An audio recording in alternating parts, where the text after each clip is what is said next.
Hello everybody, welcome back to another episode of your OGR, as today we got to talk about Game 10 as the Edmonton Oilers extend their 5-game winning streak as they beat the Nashville Predators 7-4 in a very entertaining game. As we got to see Evander Kane finally start to score goals as he got a Hatty. McDavid just another incredible night as he is really pushing for that Richard this upcoming season. And defensively, we didn't play too bad. Campbell had a good night as well. I know the numbers not looking amazing for him, but he did have a pretty good night.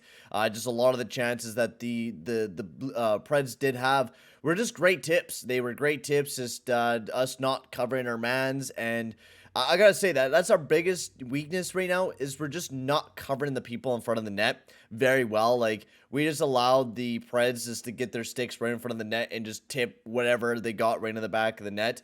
So we're gonna be getting into that. But before we do, I'd like to just say, if you are new to the channel, make sure to hit that subscribe button and hit that like button as well. It'll be very much appreciated there, guys, as we have tons of great content coming out today. So make sure to keep your eyes out for all of it. We have a tier list coming out for talking about the reverse retros. We got a podcast coming out tomorrow. So we got a lot of cool stuff that's going to be coming out in the next few days. So make sure to keep your eyes glued to that. Let's get into talking about this game, though, and get into the scoring summary, which is what we usually get into. Now, we didn't get off to too hot of a start, to say the least, to start off this game. The Preds got off to a quick start with Matthias Ekholm getting his first goal of the season, which was a nice pass by Duchesne, or it was a nice shot, kind of went off the stick of Campbell. It was a weird one by Campbell. He didn't really handle it too well, but it was kind of hard to handle it. Very easy for him because it was just like kind of up close against him, and he tried to like bat it away quickly, and it batted right towards Matthias Ekholm, who just slammed it right into the back of the net. And we didn't get off to, like I said, like an amazing start. Our first few minutes of the game, we started off really slow, but then we got 5 goals unanswered as Evander Kane pawed away 2 goals.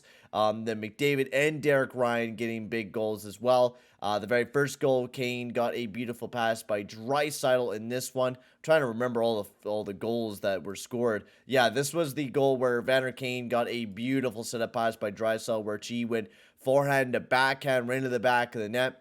And then Evander Kane sniped home another one by a nice setup pass by Draisaitl, getting his 4th goal of the season for Kane. And then after that, McDavid with a beautiful shot. Like, I mean, a beautiful shot, rimming it right through the 5-hole of UC Saros. Throw up his 10th goal of the season, which is just incredible. 10 goals in 10 games. We're not even done there. He got another goal. He's at 11 goals in 10 games, which is just unbelievable. And then Derek Ryan got his first goal of the season for the Edmonton Oilers right after that, who was a great setup pass by Derek Ryan. It was a great passing play. I gotta say, the Devon Shore, Derek Ryan, and Dylan Holloway line played quite well throughout the night, surprisingly. I know I'm surprisingly saying that, but they actually played quite well. I really liked Holloway's game. I thought he played pretty good. Now, do I think, is he going to be an NHL guy? I don't know. He's been playing all right. I think he needs a little bit better ice time and a little bit better line mates, which we're going to be talking about a little bit later on, and my thoughts on Yamamoto as well, and how I think Holloway should replace Yamamoto, or maybe Holloway should move up to the third line, etc., etc. We're going to be getting into that a little bit later on.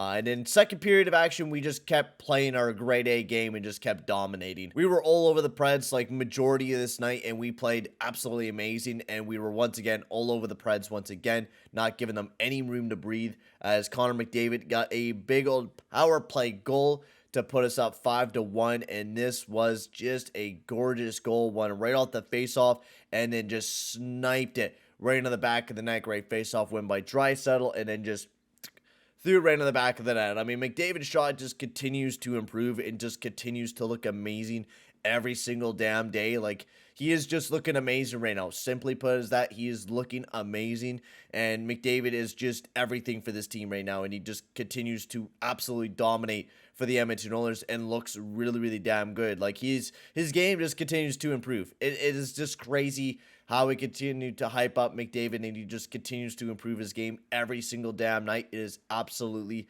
insane with the way that McDavid is looking. And then Johansson ties the rate up. It was a nice kind of a shot pass by Yossi, who Johansson just tipped it right in the back of the net for his 4th goal of the season. Now, a lot of these goals, I'm not really going to blame Campbell. Like, this is definitely one where Johansson was in that middle of the box. We should have done a better job of locking him up or tying up a stick or whatever it may be. We just kind of let him loose, and he was able to tip it right on the back of the net. And then Forsberg with an absolute beautiful one-timer once again. This was kind of one actually where Jack Campbell didn't do a very great job of an explosive step trying to get over towards Forsberg. He's been kind of bad on that. He's definitely like he's playing NHL 22 where the one-timers are going to beat him almost every time. It really does seem like that. He doesn't have that explosive stepping from the other side, going to the other one to make that save, and just wasn't able to get over there in time for to beat Forsberg out, and that made it 5-3. But then right after that, Draisaitl did the exact same thing. Big old 1T, puts up his 5th goal of the season on the power play. And then, Niederreiter gets another one on the power play. The Preds were only able to score really 2 power play goals out of the 2 chances that they did have. Once again, we got to continue to improve our PK. My God. Like, maybe try fucking Puljujärvi or something. Yamamoto's not working on the PK. I will say that again. Yamamoto is not working on the PK at all. We need to switch it up. We need to try somebody else. It's not working. Simply put as that, is not working. Yamamoto is not good on the PK, and we should not be having him out there. And I'm not been a big fan of Yamamoto. Purely put as that, I'm not been a big fan of Yamamoto. He has just not been in my good grace. I've always liked Yamamoto, but this year, my expectations for him was to be a lot better, especially since he's being paid a little bit more. He had a great ending to the season last year, and I was expecting him to continue that kind of pace, and he has not been continuing any sort of pace, like, at all. And then Evander Kane finishing off with the Hatty, getting his 5th goal of the season, and capping off a nice night for him. So good night for the Edmonton Oilers. We really dominated. We played up absolutely amazing. McDavid was absolutely insane throughout the night. He had a great night. Nuge, Hyman had amazing nights. I all loved the way that they played. They just had gorgeous nights between all of them. Now, once again, I'm going to be talking about Yamamoto again. I know I've been talking about this guy a lot lately. But Yamamoto, simply put it, has not been playing very good. He is not a guy, and me and Perla were talking about it on the stream. Yamamoto's a guy that should be playing a lot less minutes. He's not a guy that should be playing 17 minutes per game, especially with the size that he's at. He's not bringing that type of, like, pushy attitude that he was before. He's not looking like he's going out there and banging bodies all the time. He really isn't. He's off to a really slow start, and he didn't have any hits throughout this game. He didn't do anything. We're seeing a lot more out of Puljujärvi right now where he's banging bodies. He's playing really well. I loved Puljujärvi in this game. Puljujärvi's been looking really well, and he's been getting more ice time with that. Yamamoto has been doing dick all and still getting more ice time than Puljujärvi. I think it's just an absolute joke. Yamamoto is not playing very well. He's not really doing anything alongside of Kane and Draisaitl, quite honestly. I really do like the Foegele, McLeod, Puljujärvi line. I absolutely love it. It's one of my favorite lines. Honestly, what would actually be ideal is maybe rotating between Puljujärvi and Yamamoto a little bit more, or maybe even bumping up Holloway higher up in the lineup and doing something else with Yamamoto, because Yamamoto is not fitting alongside of Draisaitl and Kane, and I don't know why they keep trying to pair Draisaitl and Yamamoto together, because Yamamoto is just not playing good on that line right now. He's dead weight. He really is dead weight on that line. He's not doing a whole lot. Every time he touches the puck, it dies on his stick. He's not doing enough on his forecheck. He's not doing enough on his back check. He's not doing enough on the PK. He's not looking very good. He needs to play a lot better than what he is right now, because he's up in the top 6 and should be playing a lot better than what he is.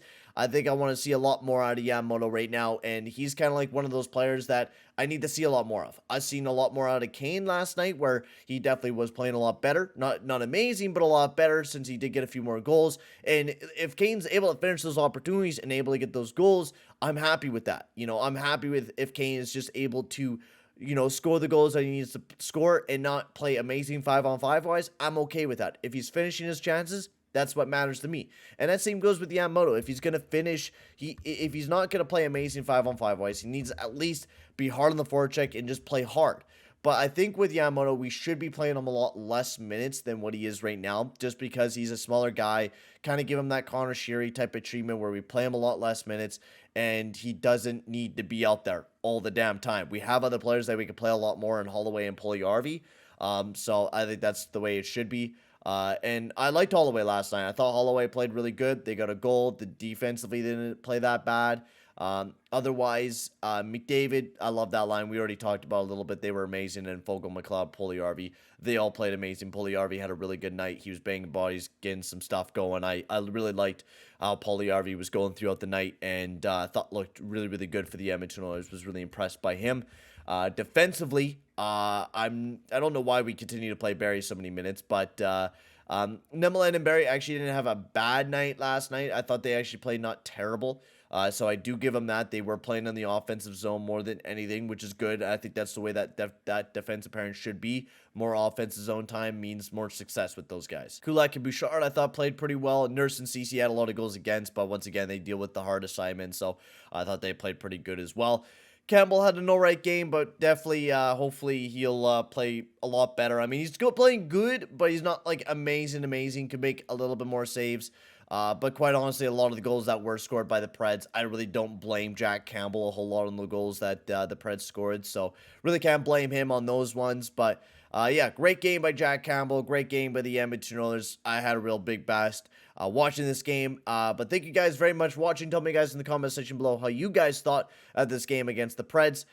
Make sure to check out the podcast and all that other stuff out that I'll be posting here in the next few days. And I'll be live tomorrow on Thursday around 6:45. I'll be live for the second period between the Oilers and Devils, going into the third period as well. So it should be a fun game to watch. But for now, guys, I'm going to end the video here. Thank you very much for watching, guys. And I'll see you guys all in the next one. Adios, amigos.